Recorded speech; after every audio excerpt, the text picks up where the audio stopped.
Welcome, everyone, to our Productive Environment podcast, Pep Talk. So, if you need a pep talk on how to get organized and be more productive, this is the destination for you. I am Andrea Anderson. I am here with Barbara Hemphill, founder of Productive Environment Institute. And we're going to talk to you today about less clutter, more life in the new year. Just real quick, for those of you that don't know Barbara, she's kind of famous for this quote, specifically, clutter is postponed decisions. She is a respected expert in physical, digital, emotional, and spiritual clutter and known for many years as the Paper Tiger Lady. And her books include all of these at the bottom. And then one more, we actually have a 20th anniversary edition of one that was just re-released. Love it or lose it, living clutter-free forever. Because Barbara, your principles, first of all, clutter still exists, and your principles, right? And your principles still exist. And she's been featured through many, many decades on all of these periodicals. I won't go through them all. And then even more recently, in 2023, she is one of the top 100 innovators and entrepreneurs. And I swear, if that doesn't describe you, Barbara, I don't know what does. Top innovator and entrepreneur. And also, she just also received the CIO Today Awards for 2023 as one of the most impactful businesswomen of the year in 2023. So those are the professional credentials of Barbara. But what you also would like to know is that she's just a really down-to-earth, awesome person. So Barbara, welcome. Oh, it's so exciting to be here. I just am thrilled to have an opportunity to talk to people about clutter because, as you said, it still exists. And in fact, it exists more in some ways than ever before because our lives are so full of stuff and ideas, and people are so overwhelmed. And I just, when somebody says, I have to go to work, it makes me feel so sad because I believe God created us to work, but I think he created us to do work that we love and isn't really work. And what often prevents that from happening is clutter. Yeah, exactly. So with that in mind, Barbara, let's address that statement that clutter is postponed decisions. Let's address that. And also, if you would kind of mention how we see it quoted or misquoted multiple times across the cyber world and kind of why that's important, if we can just talk about that. Well, the statement clutter is postponed decisions came out of my very early days of organizing residential. And I first absorbed it in closets because I would be standing with someone with an item of clothing and it was clutter. And it was like, well, this costs a lot of money and I might need this again somewhere. And just all of those, it's like they had to make a decision. And that was hard. And the reason making decisions is hard, and this is the most important, it's about the emotion. Most often, the emotion is fear. It's fear of making a mistake, fear of forgetting, fear of offending someone, fear of wanting it back. And so that emotion, and to your question about how do people change it, if you Google it do a Google search, you'll see that often when people quote it, they add an adverb. So they say clutter is only postponed decisions, or merely postponed decisions, or just postponed decisions, or simply postponed decisions. And when people hear it that way, it has such a negative effect because, like, if it's just postponed decisions, then why am I having so much trouble? So then they're reluctant to ask for help because they're embarrassed. I spoke at a very large conference and of attorneys. And afterwards, one of the top attorneys in the country came up and said, I'd die if you saw my office. And it's like our clients are some of the most successful, creative, intelligent, interesting people. And when you are that kind of a person, that means there's lots of stuff that comes into your life. And one of the myths, I think this is so, if you don't hear anything else today, Here, people think that if they just got organized, they would be able to keep everything, do everything, have everything. And that is a lie. That is a myth. And so clutter is about what is it? How do you define clutter? And at Productive Environment Institute, we define clutter very, very easily by asking, does this, whatever this is, this can be physical, it can be digital, it can be an idea in your head, does this help me accomplish my work or enjoy my life? If it doesn't, it's clutter and you can't afford it. Mhm. Amen. Amen. So you talked about closed closets and homes and clutter in the homes, and that's postponed decisions. How does that apply to businesses? And when I say businesses, I mean that could be companies, but also the individual. And now more than ever, more people are working at home. They have a home-based business or they have an office in the home. How does clutter as postponed decisions apply to the physical, let's say, command center in your home or your office? Well, one of the places we can start with, which is true for every business owner, entrepreneur, solopreneur, is email. So you open up email, open, close, open, close, open, close, open, close. And the next thing you know, 45 minutes has gone by and nothing has changed except your mood. It's like, oh, I'm so far behind because there wasn't a decision made. And so one of the things we teach people is if you're not willing to make a decision on an email, this is not the time to open it up. The same is true of papers. I mean, how many times does somebody have a pile of papers on their desk and say, okay, today is the day I'm going to clean this up? And you pick up the first piece of paper and think of any number of reasons why today's not a good day to decide about this. And you move it over here, and then you pick up the second piece. Oh, I'm not sure, maybe later, I'm not sure. And the fourth, and before you know it, the pile was on this side, and your watch gives you an alarm. It says it's time to jump on a podcast or it's time to talk with the client. Clutter is always postponed decisions. So part of what we teach people is not, many organizing consultants work with people on saying, this is what you should do. Mhm. There are no shoulds. Right. And when a client says to us, what should I do? We say, that's the wrong question. The question is, what will you do?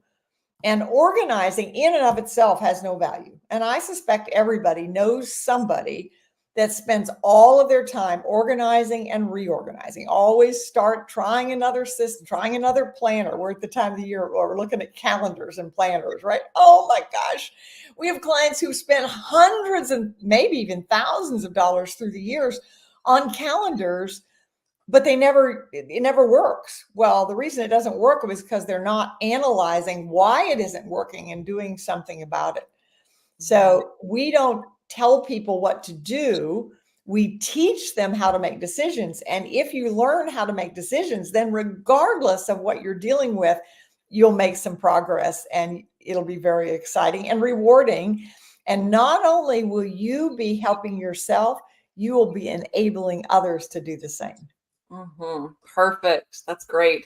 Yeah. And you talked about email. We're actually going to be this afternoon today talking about email in our digital transformation boot camp. So we have these small boot camps that we put together to help people with their digital information. And then we also have another boot camp that we help people with their physical information. So if you are looking at your workspace, your desk, and you see piles of paper, or you're looking at your computer and you see lots of different files and your email inbox is full, then that's something that you're going to want to look into. I'm going to put up our website on the screen. So productiveenvironment.com. If you go there and you've got a question for us, first of all, if wherever you're watching, you can post a comment or a question there in the comments. I think if you're whatever platform you're watching us on, you should be able to do that. But also, if you would like more information, go to productiveenvironment.com, and in the contact, there's a little contact button in the bottom. You click there and that message actually comes to me directly. So if you've got a question about something Barbara shared or you want to know about our programs, certainly go check that out. So I'm excited about that. Barbara, could you very briefly talk about the difference between the physical clutter and the digital clutter and how we address both?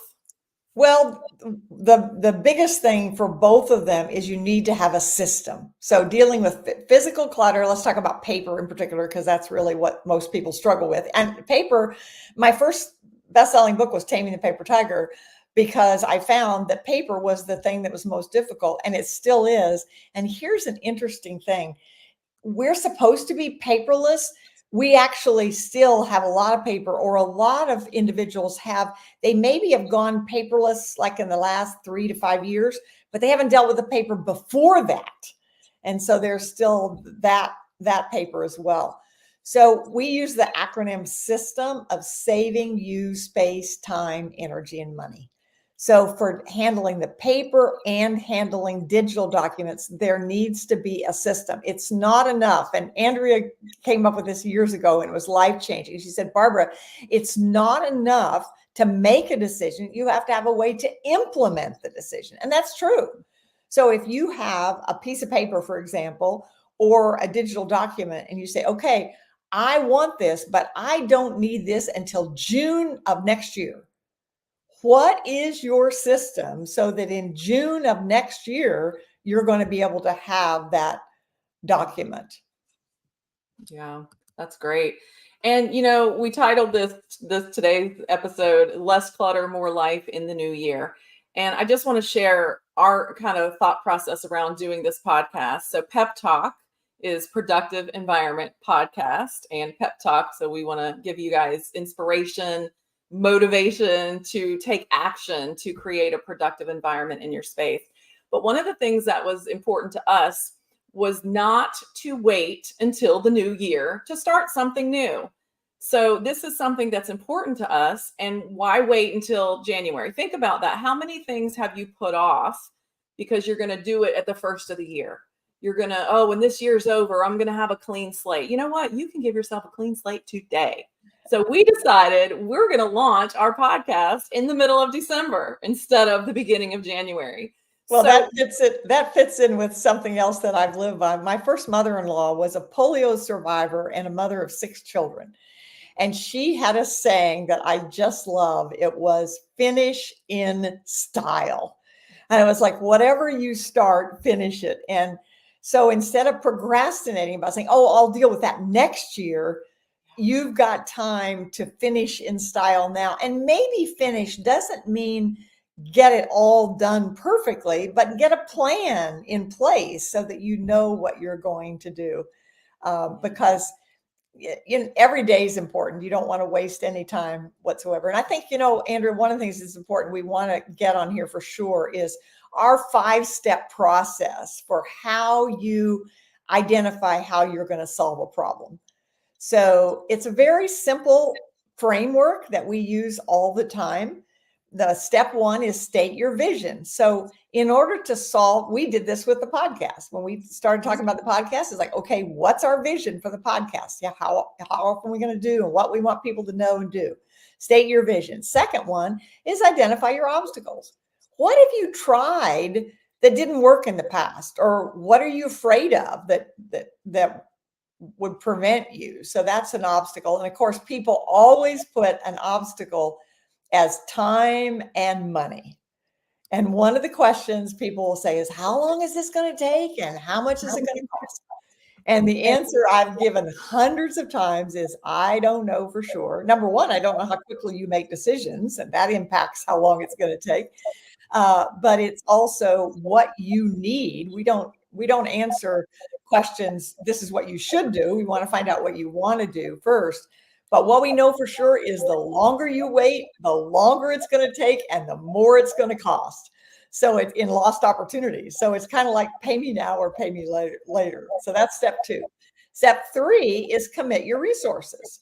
So one of the questions we always ask people is, in order to reach this vision, is this something you want to reach in the next week or in the next 90 days or in the next year or in the next 3 years?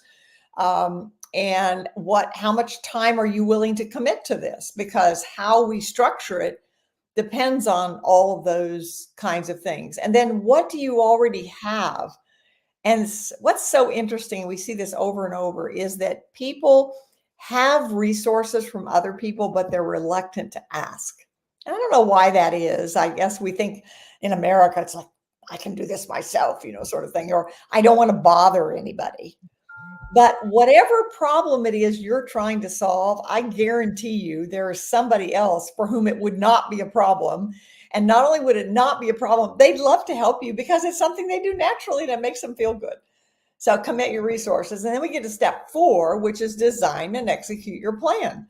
So in order to reach this vision, overcoming these obstacles with these resources, let's come up with a plan that we execute. I grew up on a farm in Nebraska, and my daddy used to use the phrase where the rubber meets the road. Well, that's where the rubber meets the road. And so one of the things we do is help people come up with that plan. And often people, they procrastinate about coming up with a plan because they think they should do it themselves first.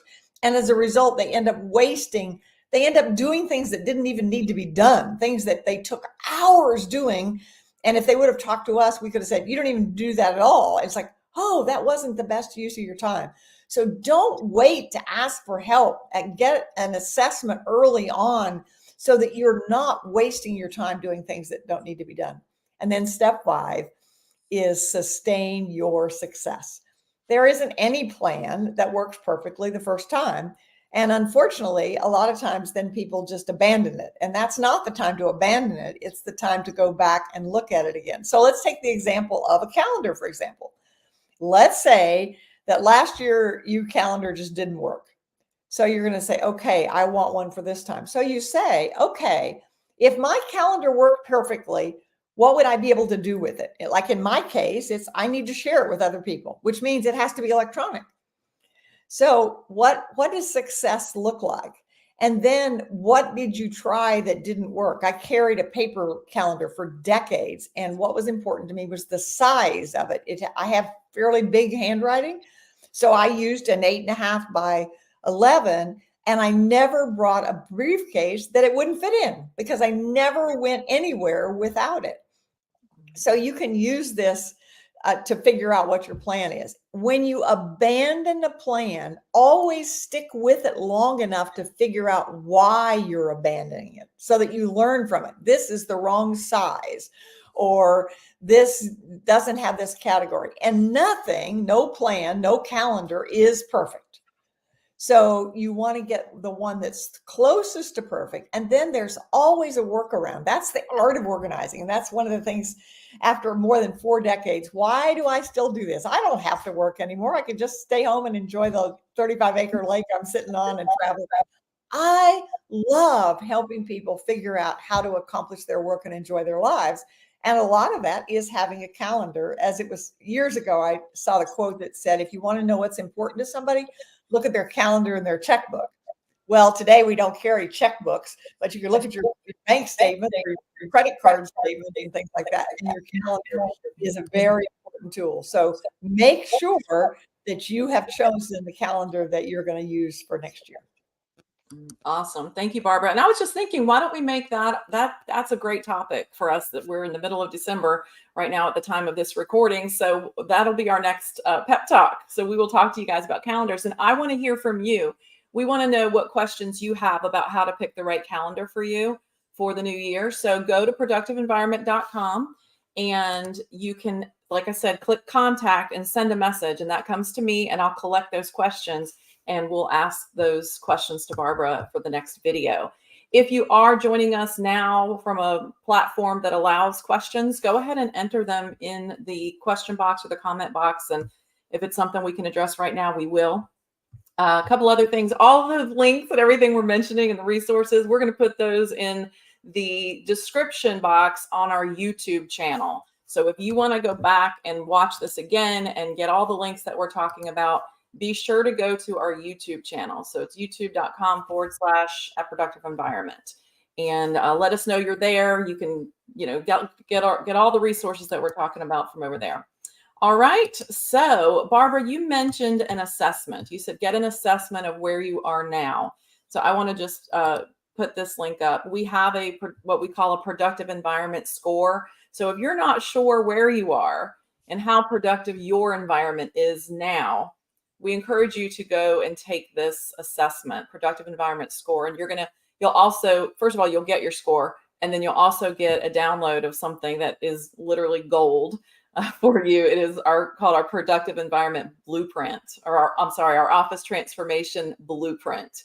And we don't recommend having a lot of paper around, but that is one document that we do recommend that you print. And you can put it up in your workspace somewhere you can see it as a reference. And then we have some training pieces that go along with it so that it makes sense to you. So yeah, go find out what your productive environment score is. And like I said, if you want to be more productive in the next year, you want to have less clutter and more life in the next year, don't wait until the next year to start. Start it right now. And one action that you can take, if you're feeling overwhelmed with clutter in your home or in your whole entire office, break it down to one space. Look at your desk or your table if that's where you pay bills and do work. Wherever your workspace is, just take a look there. And this is what we teach in our boot camps. The very first action we teach is to clear the immediately identifiable, obvious clutter. So if it's trash, if it's ponytail hair ties, if it's coffee cups, unless it's one you're using, get them off of the desk. Get them off of your workspace immediately. Old wrappers, look around now. Andrew, I think it's important to say here what we've observed, and I saw it with the client yesterday. Mm-hmm. There were lots of things that the client could easily get rid of, but they weren't doing that because they kept focusing on what they didn't know about. And so as a result, they weren't making any progress at all. And so we think about it as kind of like peeling the layers of an onion. So it's like, okay, let's ask. And we, on the sheet that if you fill out the scorecard, which by the way, takes less than 5 minutes, mm-hmm. and you can't change what you don't measure. So I personally take my own scorecard every January because things change. Some things I was good at last year, the year before, I'm not so good at. So it's like, I do that every January to say, what is it that I need to work on? And you can't change what you don't measure. Well, that way you have a way of measuring whether you're successful or not in what you're doing. So one of the things that's on the blueprint that you get is called the art of wastebasketry. And notice it's an art. There are no shoulds in it.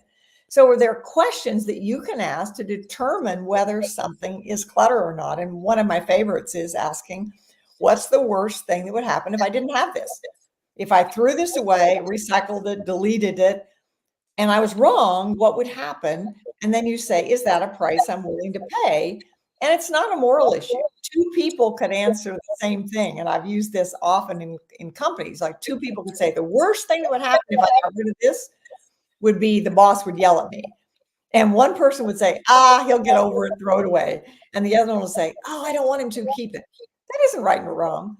We use the cost factor. You can keep everything you want if you're willing to pay the price, which is time, space, money, and energy.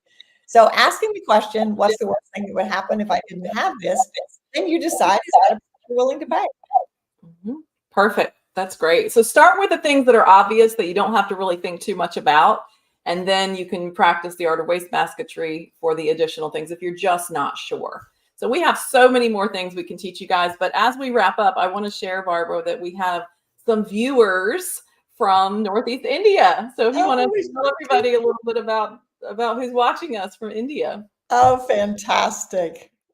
All the way from India to be able to watch it, isn't it? Cannery, Mark, Matthew. Mark's nine-year-old birthday is today. So that makes this this is a project that some of you are familiar. I've been doing a project called Shepherd's House Ministry in India, and this is the family from there. So what a treat to be able to see them on this call today. Awesome. Thank you guys for joining us. All right. Well, that is going to wrap us up today. Barbara, do you have any closing thoughts or you want to go ahead and just wrap? Well, I would just say, ask yourself the question, what is the one thing that has to happen in your life before the end of this year for you to feel happy with your progress? And then use that 5-step process to identify what that is. And so you can finish your year in style. Perfect. Thank you. And stay tuned. Make sure you go to our YouTube channel so you can like and subscribe and be notified that we will be talking all things related to that for the new year. And so you can submit your questions to us in advance at productiveenvironment.com. And then click contact, and that comes to me directly. So we would love to hear what you want us to share about that. We have a few that we like that we're going to share with you. We, as Barbara said earlier, there is not, if you asked us what's the best calendar, we cannot answer that question, or the best planner, until we have a conversation with you. There is no one best. There are multiple options depending on what you need and how you will use it. So we'll go through a framework basically for you to help you figure out what that is. And then we do have a couple of options that we do like to recommend based on what you need. So, all right. Thanks for joining us today. See you next week. See you on the next one. Bye. All right, bye-bye.